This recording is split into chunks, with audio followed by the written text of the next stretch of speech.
Assalamualaikum warahmatullahi wabarakatuh. Waalaikumsalam.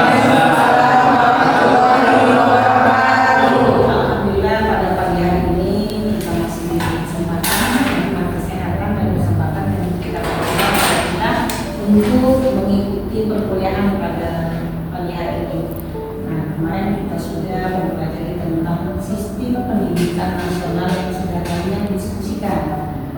Ingin bertanya kepada kalian, tentunya kalau sistem pendidikan yang kita bahas kemarin akan merancang suatu sistem pendidikan yang memang bersinergi dengan perkembangan dunia pendidikan, ya.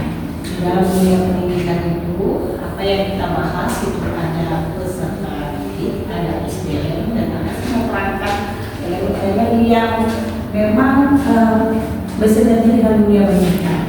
Nah, pada mata kuliah administrasi supervisi pendidikan itu selalu dibahas karena di dalam administrasi supervisi pendidikan itu membahas tentang bagaimana pengelolaan atau manajemen dalam pendidikan.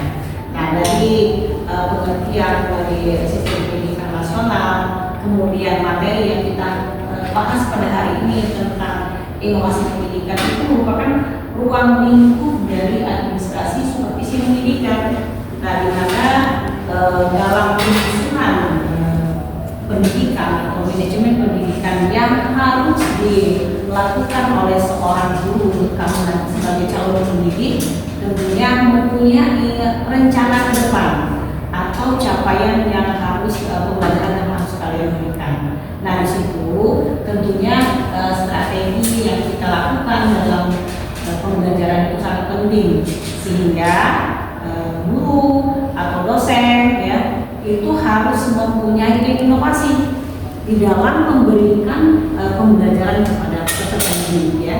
Nah, inovasinya itu tentunya akan berdampak positif terhadap keberlangsungan, ya, proses pembelajaran yang kalian nanti dilaksanakan pada waktu kalian melaksanakan proses belajar mengajar, ya. Nah, di sini ada materi ini tentunya, ya. Kemarin kalian sudah diskusi, ya, diskusikan, tetapi mungkin agak gimana, ya, permasalahan yang dihadapi dalam dunia pendidikan itu selalu ada.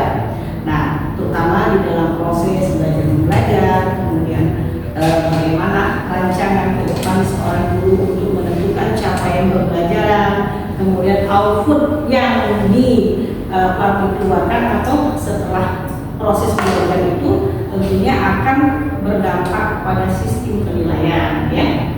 Nah, di situ dari inovasi pendidikan, ya, kita bisa melihat bagaimana seorang guru itu, ya, ketika menyampaikan suatu proses pembelajaran kepada siswa, dia akan berinovasi supaya apa? Bisa memberikan motivasi kepada siswa di dalam belajar. Nah, kalau misalnya guru itu sifatnya monoton dalam proses pembelajaran, bosan, mahasiswa akan bosan, ngantuk, ya, ngantuk. Apalagi siswa yang misalnya kita mengajar guru SD, ya. Nah, kalau kita mengajar SD, tentunya kalau seorang guru itu tidak mempunyai inovasi, tidak mempunyai strategi di dalam pembelajaran, ya, nah dia akan proses pembelajaran itu akan terhambat. Siswa guru capek, ya. Nah, begitu juga dalam perkuliahan, ya. Kalau seorang dosen tidak mempunyai wawasan yang luas, kemudian IT-nya kurang, ya, menjelaskan hanya sebatas apa yang ada di buku, ya, tentunya ada timbul kejenuhan, ya. Kejenuhan kita mendengarkan. Tetapi kalau seorang dosen mempunyai dedikasi yang tinggi, profesionalismenya yang tinggi, pengetahuannya yang luas, tentunya kita akan mendengarkan ketika dia berbicara pun itu akan tampak kagum, ya. Nah, bagaimana seorang guru ketika dia mendesain pembelajaran supaya menarik, ya, menarik artinya ada motivasi siswa itu untuk belajar, ya. Ada motivasi siswa itu supaya ketika kita berbicara, ketika kita menjelaskan itu akan ada daya ketertarikan tersendiri. Sama seperti dulu, ya, pada waktu kita SMA dulu, ada guru menjelaskan pembelajaran secara detail. skill ya, kemudian cara berbicaranya, komunikasinya yang efektif dan efisien, tetapi menyentuh di hati kita sehingga ada daya ketertarikan itulah bisa proses belajar itu kita lakukan dengan baik. Nah, inovasi yang dilakukan dalam sistem pembelajaran ini supaya pembelajaran itu bisa efektif dilakukan oleh baik itu dari guru maupun siswa yang menerimanya ya. Contoh di dalam pembelajaran agama itu 2 jam ya di sekolah, yang 2 jam itu kalau tidak ada strategi, tidak ada model pembelajaran, hanya menjelaskan terus ya, tidak ada diskusi atau tidak ada feedback dari guru dan siswa, itu akan pembelajaran seperti itu akan membosankan. Tetapi dengan ada desain pembelajaran, kemudian model pembelajaran yang diberikan oleh guru, tentunya ada daya ketertarikan sendiri, sehingga para pakar, para ahli yang dalam mendesain pembelajaran itu ya, yang menentukan model, banyak model pembelajarannya seperti cooperative, kemudian deep ya.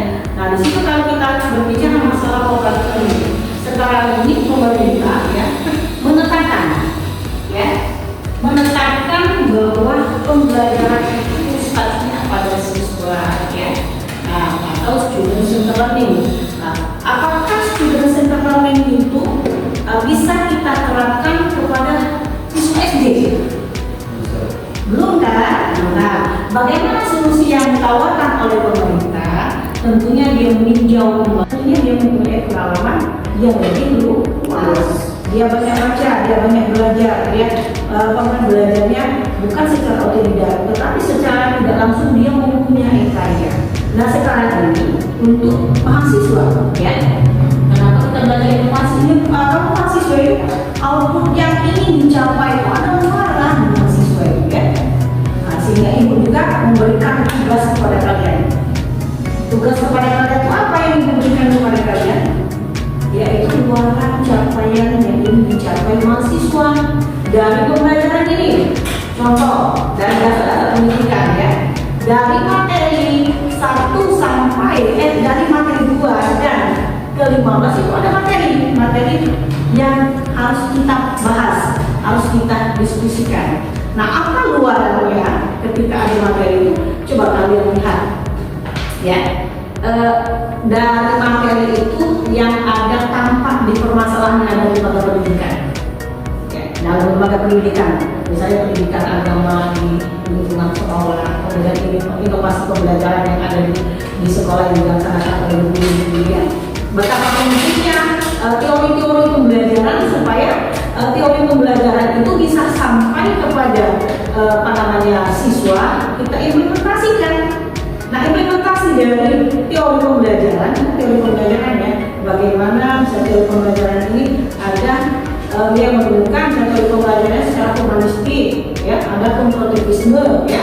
Nah dari itu ya, dari semua teori yang dibahas itu ruang lingkupnya tentunya tidak terlepas dari manajemen pembelajaran. Nah kemudian untuk sisi penilaian itu ada evaluasi ya, ada bentuknya tulis, ada bentuknya lisan. Nah, standar dari evaluasi yang dicapai itu menghasilkan suatu nilai. Capaian dari pembelajaran itu nanti akan dalam bentuk penilaian itu ada penilaian yang bentuknya tugas mandiri, ada pula penilaian yang bentuknya tertulis. Nah, sehingga kalau guru mempunyai inovasi, dia sudah ada strategi, dia sudah membuat rencana pembelajaran itu kan efektif ketika dia mengajar, kemudian dia juga mendesain pembelajaran yang ada di kelas.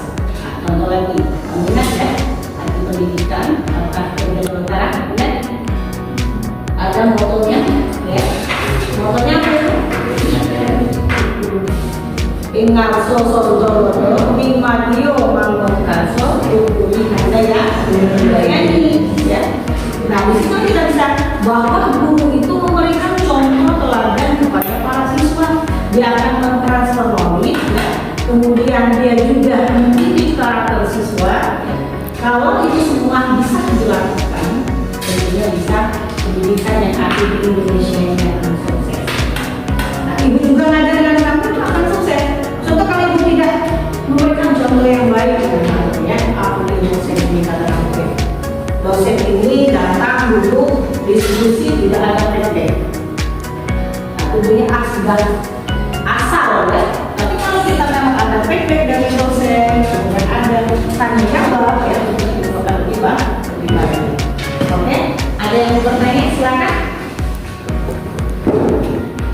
Sudah berapa menit? Saya 12. Tadi kan berarti kami mau jadi sebagai tenaga pendidik. Nanti setelah kita terjun ke SD atau SMP atau SMA, berarti kita harus menjadi tenaga pendidik yang berinovasi dan memiliki strategi. Iya, benar. Ya. Nah, artinya ketika kamu menjadi seorang guru, apa yang harus kita lakukan sebelum kita mengajar? Kita harus punya persiapan.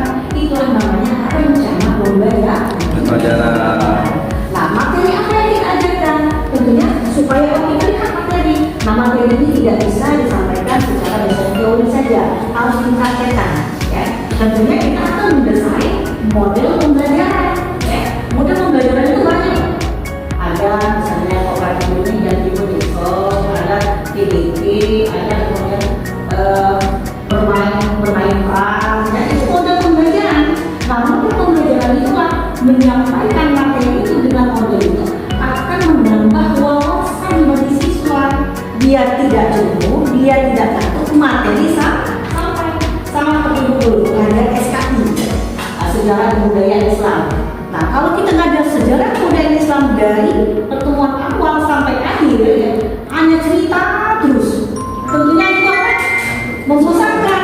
Tetapi kalau kita membuat atau mendesain pembelajaran dengan pohon, ya, dengan metode pohon atau artinya metode pohon itu ya menceritakan dari awal sampai akhir. Nah, kemudian bermain peran. Nah, ibu dulu dapat materi mengajar itu tentang peradilan di Indonesia. Nah, jadi ibu ini bagi kelompok, ibu berikan kasus. Kasusnya apa? Ada sebagai terdakwa, ada sebagai hakim, ada sebagai jaksa. Jadi mereka bermain peran. Nah, setelah bermain peran, materi itu masuk. Fungsi hakim apa? Fungsi jaksa apa? Nah, misalnya terdakwanya apa? Jadi ada kasus. Jadi sehingga hakim ini fungsinya ini, pengertian hakim seperti ini, pengertian jaksa seperti ini. Nah, misalnya hakim itu memutuskan ya semua perkara yang harus adil. Nah, kemudian fungsi hakim ini, karena sifat-sifat hakim harus adil adalah memutuskan suatu perkara, sehingga siswa itu ya lebih senang pola pembelajarannya. Jadi kita juga sebagai mahasiswa, kenapa kalau belajar mahasiswa ini harus diskusi? Karena apa? Supaya menambah wawasannya adalah ketika kita kalian belajar atau membaca itu menambah pemikiran kita, kemudian wawasan kita luas kayak itu ya. Ada lagi siapa? Cukup ya? Pancasila tahu ya? Nah, sekarang kan ada modelnya di kurikulum yang berbasis kepada cinta. Nah, bagaimana kalau kurikulum yang berbasis kepada cinta? Nah, daya utama supaya apa? Ketika terjadinya proses pembelajaran itu, peran aktif dari siswa atau CPL yang diinginkan dalam suatu pembelajaran itu bisa tercapai. Nah, kalau kita dulu strategi yang digunakan kayak gitu ya. Nah, dulu dari K13, kurikulum Merdeka, kemudian kurikulum Pancasila, kurikulum cinta, ini sudah banyak ya. Itu untuk tingkat dari SD sampai SMK. Nah, bagaimana kalau di perguruan tinggi dari KKNI, dari MBKM, sudah itu kurikulum yang berbasis MBKM berbasis UPT. Jadi kalau kita berbicara itu, akhirnya kita tidak terlepas dari pembelajaran yang kita lakukan itu dari administrasi dan supervisi pendidikan. Nah, fungsinya di situ adalah supaya ketika adanya pelaksanaan proses pembelajaran, kita sudah tahu manajemen pembelajaran yang kita rancang sendiri, kemudian kita implementasikan sendiri, kemudian kita evaluasi sendiri, sehingga apa? kita menjadi guru yang profesional, ya. Nah, kalau guru itu harus punya persiapan. Kenapa perlu persiapan? Pertama dia harus baca, harus lebih pintar dari siswanya. Dosen juga seperti itu. Nah, pengetahuan yang diberikan transfer knowledge dari seorang guru atau seorang dosen kepada siswa, ya, tentunya dia mempunyai pengalaman yang lebih luas. Dia banyak baca, dia banyak belajar, ya. Belajarnya bukan secara otodidak, tetapi secara tidak langsung dia mempunyai karya. Nah, sekarang ini untuk mahasiswa, ya, kenapa kita belajar inovasi? Kalau mahasiswa itu output yang ingin dicapai itu ada luaran mahasiswa itu, ya. Nah, sehingga ibu juga memberikan tugas kepada kalian. Tugas kepada kalian itu apa yang diberikan kepada kalian? Yaitu luaran capaian yang ingin dicapai mahasiswa dari pembelajaran ini. Contoh dari data-data pendidikan, ya, dari materi 1 sampai dari materi 2 dan ke-15 itu ada materi yang harus kita bahas, harus kita diskusikan. Nah, apa luarannya ketika ada materi itu? Coba kalian lihat, ya. Dari materi itu yang ada tampak di permasalahan yang ada di lembaga pendidikan, ya, dalam lembaga pendidikan, misalnya pendidikan agama di lingkungan sekolah, kemudian ini inovasi pembelajaran yang ada di sekolah yang dilaksanakan oleh guru, ya. Betapa pentingnya teori-teori pembelajaran supaya teori pembelajaran itu bisa sampai kepada siswa, kita implementasikan. Nah, implementasi dari teori pembelajaran, ya, bagaimana bisa teori pembelajaran ini ada yang menemukan teori pembelajaran secara humanistik, ya, ada konstruktivisme, ya. Nah, dari itu, ya, dari semua teori yang dibahas itu, ruang lingkupnya tentunya tidak terlepas dari manajemen pembelajaran. Nah, kemudian untuk sisi penilaian bagaimana? Itu ada evaluasi, ya. Ada bentuknya tulis, ada bentuknya lisan. Nah, standar dari evaluasi yang dicapai akan menghasilkan suatu nilai. Capaian dari pembelajaran itu nanti akan dalam bentuk penilaian itu ada penilaian yang bentuknya tugas mandiri, ada pula penilaian yang bentuknya tertulis. Nah, sehingga kalau guru mempunyai inovasi, dia sudah ada strategi. Dia sudah membuat rencana pembelajaran itu kan efektif ketika dia mengajar, kemudian dia juga mendesain pembelajaran yang ada di kelas. Nah, contoh lagi, kamu ingat, ya, di pendidikan Fakultas Kedokteran Utara, ingat ada motonya, ya, motonya apa itu? Ingat sosok Madio Mangkon Kaso Tukuli Handaya ini, ya. Nah, di situ kita bisa bahwa guru itu memberikan contoh teladan kepada para siswa. Dia akan mentransfer knowledge, ya. Kemudian dia juga mendidik karakter siswa, ya. Kalau itu semua bisa dilakukan, tentunya bisa pendidikan yang ada di Indonesia ini akan sukses. Nah, ibu juga ngajarin kamu itu akan sukses. Contoh kalau ibu tidak memberikan contoh yang baik dengan kamu, ya, aku di dosen ini kata kamu, ya. Dosen ini datang duduk diskusi tidak ada feedback. Nah, tentunya sudah asal, ya. Tapi kalau kita memang ada feedback dari dosen, kemudian ada tanya jawab, ya, tentunya itu akan lebih baik. Oke, ada yang bertanya? Silakan. Tadi kan berarti kita nih mau jadi sebagai tenaga pendidik. Nanti setelah kita terjun ke SD atau SMP ataupun SMA, berarti kita harus menjadi tenaga pendidik yang berinovasi dan memiliki strategi. Iya, benar. Iya. Nah, artinya ketika kamu menjadi seorang guru, apa yang harus kita lakukan sebelum kita mengajar? Kita harus punya persiapan. Itulah namanya rencana pembelajaran. Nah, materi apa yang kita ajarkan? Tentunya supaya kita lihat materi. Nah, materi ini tidak bisa disampaikan secara misalnya teori saja, harus dipraktekkan, ya. Tentunya kita akan mendesain model pembelajaran, ya. Model pembelajaran itu banyak. Ada misalnya kooperatif ini dan tipe desa, ada TDP, ada kemudian bermain peran, menyampaikan materi itu dengan model itu akan menambah wawasan bagi siswa. Dia tidak jenuh, dia tidak ngantuk, materi sampai sama seperti dulu mengajar SKI, sejarah kebudayaan Islam. Nah, kalau kita ngajar sejarah kebudayaan Islam dari kalau tidak ada lagi yang mau bertanya dari materi yang kita sampaikan ini, insya Allah kalau kalian pulang akan memberikan informasi bagi kalian atau menambah edukasi bagi kalian untuk menjadi guru yang profesional. Amin. Di sini dari akhir program kita ini, kalau tidak ada yang dilaksanakan, ya kita tutup sama-sama dengan melafazkan lafaz hamdalah.